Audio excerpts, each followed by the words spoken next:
நம்ம ஆரோக்கியமா இருக்கணும் அப்படின்னா இந்த உடலோட நம்ம பேசணும். உடலோட பாடி லாங்குவேஜ் புரிஞ்சுக்கணும். பாடியோட கனெக்ஷன்ல இருக்கணும்.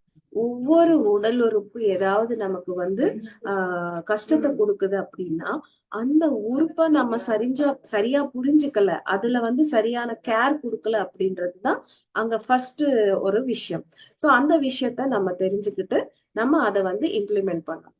இப்ப அடுத்தது நம்ம என்னன்னா உம் எப்பவுமே தினம்தோறும் நம்ம இந்த உடலுக்கு தேங்க்யூ சொல்லிக்கணும். ஐ ஆம் ஹெல்தி அப்படின்ற விஷயத்த நம்ம எப்பவுமே மறக்க கூடாது.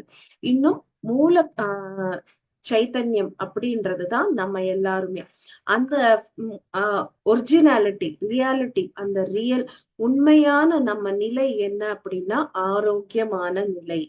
அந்த ஆரோக்கியமான நிலை தான் உண்மையான நிலை. சோ இந்த உடலுக்கு வர எல்லா தவிப்புகள், நோய்கள், இது எல்லாமே என்னன்னா நம்ம செய்யற தவறுகள், புரிதல் இல்லாத பல விஷயங்களாலதான் இதெல்லாம் வருது.